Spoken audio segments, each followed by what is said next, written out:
Because if you don't generate or if you don't support or encourage creativity, eventually mawawala yun eh.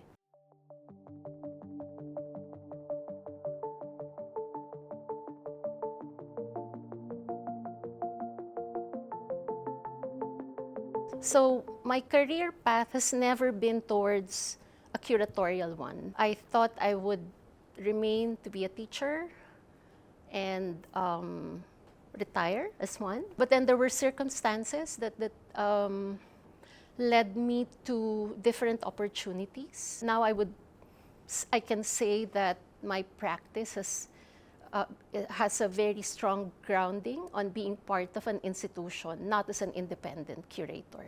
Being invited by Ateneo to take on the position of the Ateneo Art Gallery director and chief curator, that's of course a very important a milestone in my life because I never really expected it. I've taught as a lecturer since 2005, so it's a part-time job for me.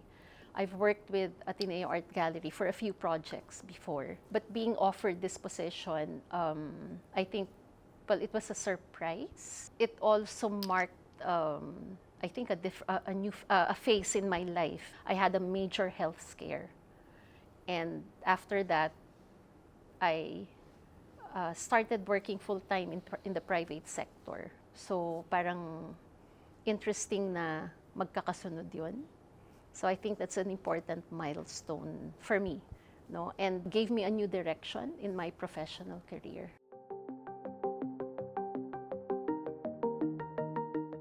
There is a different sense of responsibility if you're an institutional. If you're working within an institution, you have to think of how your work, the way you do conduct yourself, reflect on the institution. I think every project is a rewarding one if it's properly done. And I've been fortunate to have been part of many projects.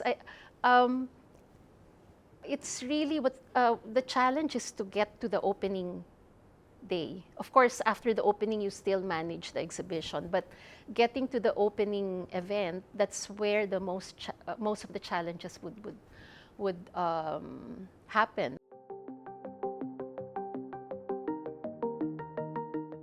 I would tell my younger self to trust my instinct, trust the passion that I have, and not be too bothered with if I can make a living out of it. It would have saved me 2 years, but I think those 2 years also gave me connections that I still also maintain or retain until today.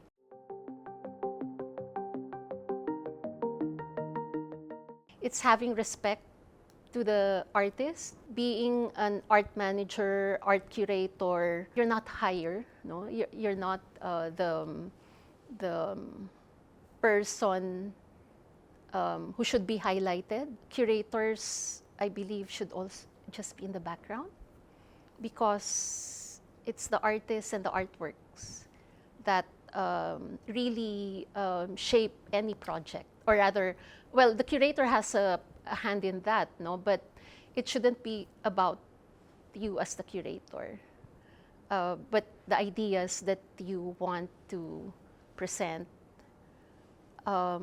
in collaboration with the artists and how they can be made accessible to the audience. I would always consider any curatorial work as a teamwork. Even if I'm in the position of the lead curator, you will depend on other individuals, other members of the team. I always remember the collection that's entrusted to you, whether it's a collection of an institution or a collection for a temporary exhibition, you're mainly stewards of these cultural treasures. The privilege comes with responsibilities. Sometimes the boundaries can be blurred. Your personal interests may come before the interests of a project, of an institution. And we've seen that happen, no? I think that's the reason why we always emphasize on ethics. So being stewards is different from owning it, owning a collection. We're not the owners. We're mainly stewards to take care of them for the future generation.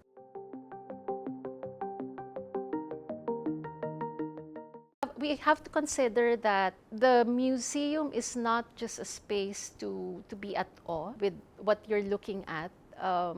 We need to create conversations, encourage students and viewers to create their own opinion and questions. As a university art museum, it is important for us to be assertive in that sense, in creating programs that make that possible.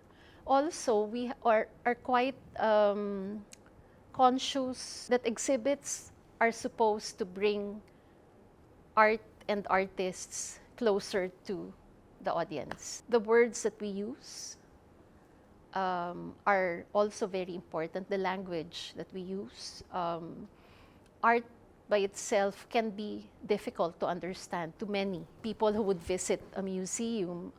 So we should make it easier for them to relate to the ideas that you want to share, that you're tackling in any curatorial project. So again, I would always tell my students, be direct and concise with your writing. It's actually more difficult to write in a simple and direct manner than using heavy words. I think the heavy words in art writing has its own place in journals, for example.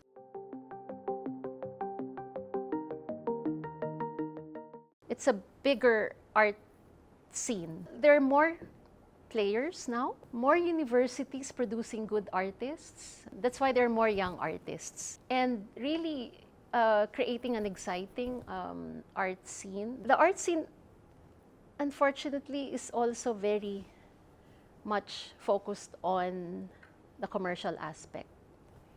The pricing, the prices of artworks. Of course, that benefits the artists and also the collectors, the dealers, but it can give young artists an impression that that is what they have to aim for. I think that's where these artist initiatives by more senior artists helping younger artists can come in, because they are able to guide them that it's not about how much you sell your work. You have to prove yourself first.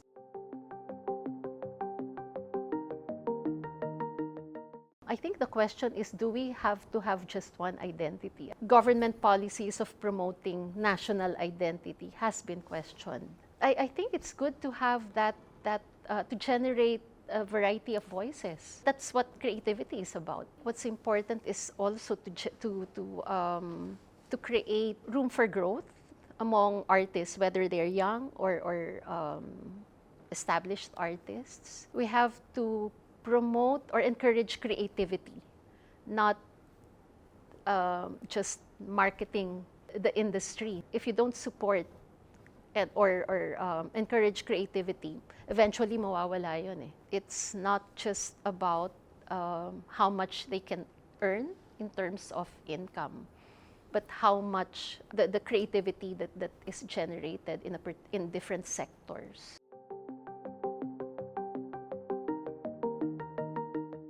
These are some things that are beyond theoretical knowledge that are important in organizing exhibitions. Carpentry is very important, which I love doing. It's a skill that I developed when I started working. Having a good sense of space, that's very important as well. Sometimes they take it for granted. The dirty work is very important.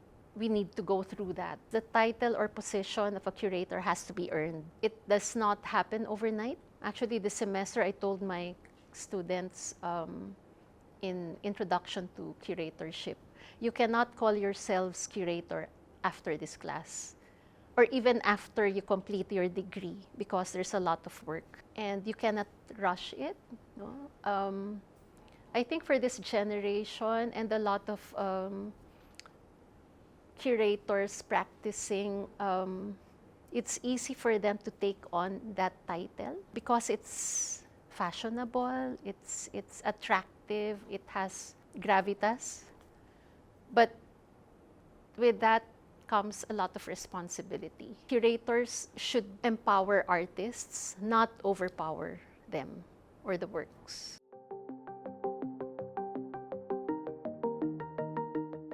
A fulfilling career is being able to do what I love every day for 40 years. I'm blessed and privileged in that sense.